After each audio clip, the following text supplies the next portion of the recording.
সবার কল্পনায় কিন্তু আইফোন নাই, সবার কল্পনায় কিন্তু পালসার পাওয়ার ইচ্ছা নাই। কথা বলেন না ভাইয়া?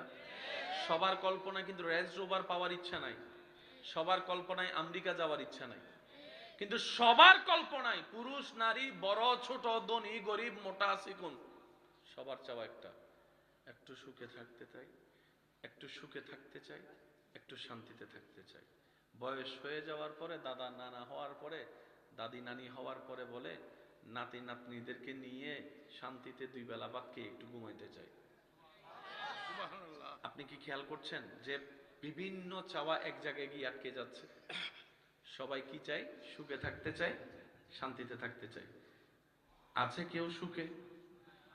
আওয়াজ দেন না রে ভাই। সত্যিকার ভাবে আছে কেউ সুখে? সবাই সুখের অভিনয় করে। একটু মনোযোগ চাইবো আমি আপনাদের। সবাই সুখের অভিনয় করে, কারণ ওই যে ফর্মালিটি। আপনি যদি দৈনিক 100 জন মানুষকে কেমন আছেন প্রশ্নটা করেন, সবারই কমন উত্তর পাবেন, ভালো আছে। সবাই উত্তরে কি বলে? আসলে কি ভালো আছে? আমি শুনি নাই আওয়াজটা। আসলে কি ভালো আছে? আসলে কি ভালো আছে? আসলে কি অন্তর থেকে খুশিতে আছে? আসলে কি সংসার জীবনে সুখে আছে? আসলে কি ব্যবসার জীবনে সুখে আছে? আসলে কি টেনশন ছাড়া আছে? আজকাল তো ছোট বাচ্চা জন্ম নিল গালে হাত দিয়ে ঘুমায়। ছোট বাচ্চাও জন্ম নিলে দেখবেন যে গালে হাত দিয়ে ঘুমায়।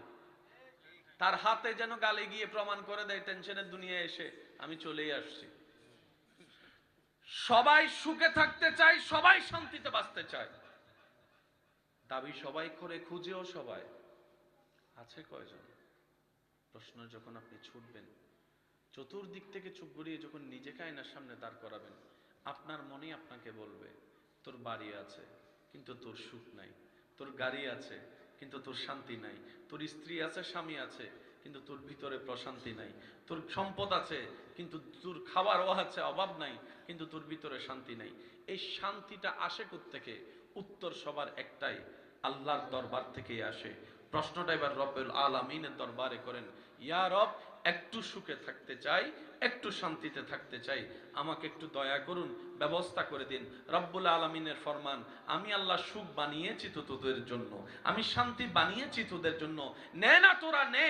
এবার বান্দা বলে আল্লাহ নেওয়ার জন্যই তো হাত বাড়িয়েছি, ভিক্ষার হাত। রব বলে যে ঠিক আছে তোদের জন্য বানিয়েছি, কিন্তু আমি সুখের মতো নিয়ামত, শান্তির মতো দৌলত যাকে তাকে দিব না। যে আমার শর্ত পালন করবে আমি আল্লাহ তাকে শান্তি দিব, যে আমার শর্ত পূরণ করবে আমি আল্লাহ তাকে সুখে রাখবো। আল্লাহ শর্তটা বলো না, আমি পূরণ করার চেষ্টা করব। রব্বুল আলামিন বলে হুয়াল্লাযী আনজালাস সাকিনাতা ফি কুলুবিল মুমিনিন, আমি আল্লাহ এই সুখ শান্তি যার তাকে দেব না, যারা মুমিন হবে শান্তি সুখ তাদের জন্য। সুবহানাল্লাহ, আল্লাহু আকবার, নারে রিসালাত, ইয়া রাসূল, নারে গাউসিয়া, আহলে সুন্নাত ওয়াল জামাত। উচ্চ আওয়াজে একবার বলেন সুবহানাল্লাহ। সুবহানাল্লাহ। মিস্টার ফেরাউন রাজপ্রাসাদে বসে শান্তিতে, কিন্তু মূসা আলাইহিস সালাম নদী পার হয়ে, সাগর পার হয়ে শান্তিতে আছে। সুবহানাল্লাহ। একটু জোরে বলি সুবহানাল্লাহ। মিস্টার নমরুদ সিংহাসনে বসে শান্তিতে, অথচ ইব্রাহিম নবী আগুনের সামনে শান্তিতে আছে। সুবহানাল্লাহ। মিস্টার ইয়াজিদ রাজপ্রাসাদে শান্তিতে, আর ইমাম হোসেন কারবালার ময়দানে শান্তিতে আছে। আমাকে একটু বুঝাই দিবেন, একজন মানুষ কতটুক নিশ্চিন্ত থাকলে, একজন মানুষ কতটুক রিল্যাক্স থাকলে হাজার তীরের মাঝখানে তৃষ্ণার্ত বুক নিয়ে, ক্ষুধার্ত পেট নিয়ে নামাজে দাঁড়াতে পারে? আরেকটু জোরে বলবেন সুবহানাল্লাহ। ইমাম হোসেন কারবালায় নামাজে দাঁড়াইছে কি দাঁড়ায় নাই? দাঁড়াইছে। দাঁড়ানোটা পড়ে, ইচ্ছা জেগেছে আগে। কতটুক শান্তিতে থাকলে নামাজে দাঁড়াতে পারে? সুবহানাল্লাহ। সন্তানের কাঁধে বাবার লাশ মেনে নেওয়া যায়, যে বাবার বয়স হয়েছে, আমি তো ছোট, বাবা বয়সে বড়, কিন্তু বাবার কাঁধে সন্তানের লাশ, এটা যারা বাবা হয়েছেন তারা বুঝতে পারবেন আমার কথার শব্দের ভারটা। বাবার কোলে সন্তানের লাশ, এর সাথে ভয়ানক দৃশ্য হতে পারে না। বড় বড় শক্তিশালী ব্যক্তিরা পর্যন্ত স্ট্রোক করে মারা যায়, এটা মেনে নেওয়ার বিষয় নয়। কিন্তু ইমাম আলী মাকাম ইমাম হুসাইন কেমন সুখে আছেন, কেমন শান্তিতে থাকলে সন্তানের রক্তাক্ত দেহ দেখার পরেও নামাজে দাঁড়াইয়েছেন। বুক তৃষ্ণায় ফেটে যাচ্ছে, নামাজে দাঁড়ানোর কথা বলে নাই। কতটুক ভিতরে শান্তিতে থাকলে এমন করতে পারে একজন মানুষ। ইমাম আলী মাকামের দরবারে প্রশ্ন রাখুন, অন্তরকে চুপ খুলে উত্তর আসবে আপনার কাছে। টেনশন তাদের হয় যাদের নিজের সম্পদ হয়, সুবহানাল্লাহ। টেনশন তাদের হয় যাদের নিজের সম্পত্তি হারানোর ভয় হয়। আমি হুসাইনের নিজের বলতে তো কিছুই নাই, আমার সন্তান আমার আল্লাহর জন্য, আমার পরিবার আমার আল্লাহর জন্য। আমি হুসাইনের সকাল বিকাল সন্ধ্যা রাত আমার রবের জন্য। আমি হুসাইনের হায়াত রবের জন্য, আমার মওতটাও রবের জন্য। আমি হুসাইন আমার সমস্ত কিছু আমার রবের নামে কোরবানি করে দিয়েছি, রবের নামে কোরবানি করে দিয়েছি। আমি আমার বলতে কিচ্ছুই নাই। রব বলে যে, ও হুসাইন, তুমি সমস্ত কিছু আমার নামে কোরবানি করে দিয়েছো, তুমি আমার প্রেমিক হয়েছো। আর আমি আল্লাহর ওয়াদা, প্রেমিক যে হবে আমার, সে যে পরিস্থিতিতে থাকুক, আমি শান্তিদাতা, তার অন্তরে শান্তির ব্যবস্থা করেই দিব।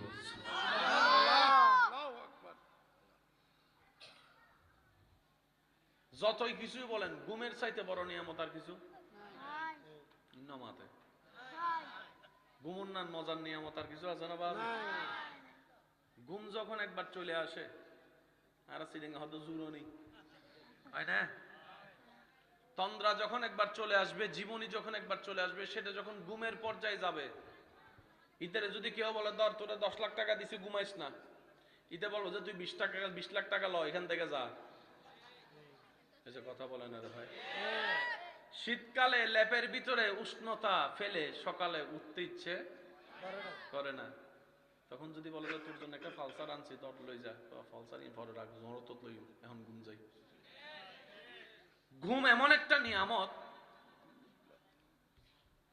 মনে রাখবেন ভাই, ওষুধ খেলে ঘুম হয় না, ওষুধ খেলে ঘুম হয় না। অর্থাৎ ওষুধ খেয়ে যেটা হয় সেটা ন্যাচারাল ঘুম নয়, এটা ওষুধের প্রতিক্রিয়ার ঘুম।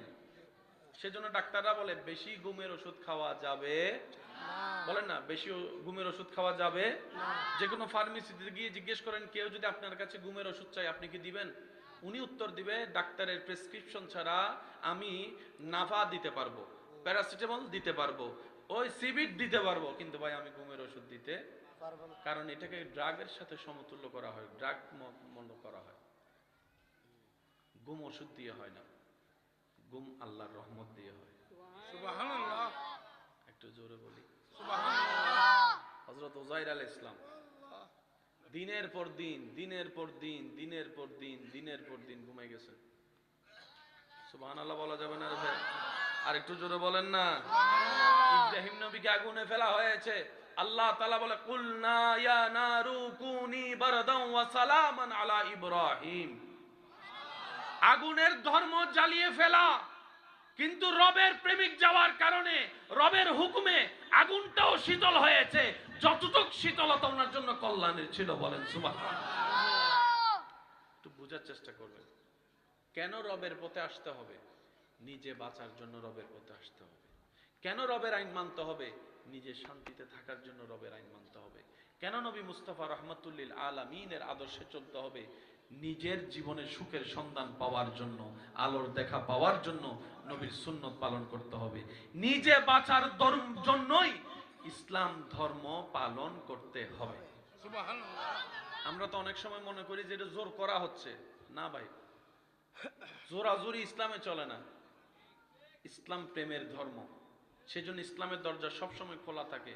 রাতে 3টা বাজেও যদি কেউ কালিমা পড়ে আসতে চায়, আসতে পারবে না? জোরে বলেন, আসতে পারবে না? রাতে 3টা বাজেও যদি কেউ কালিমা পড়ে আসতে চায়, দরজা খোলা আছে। সুবহানাল্লাহ। বাধা দেওয়ার অধিকার কারো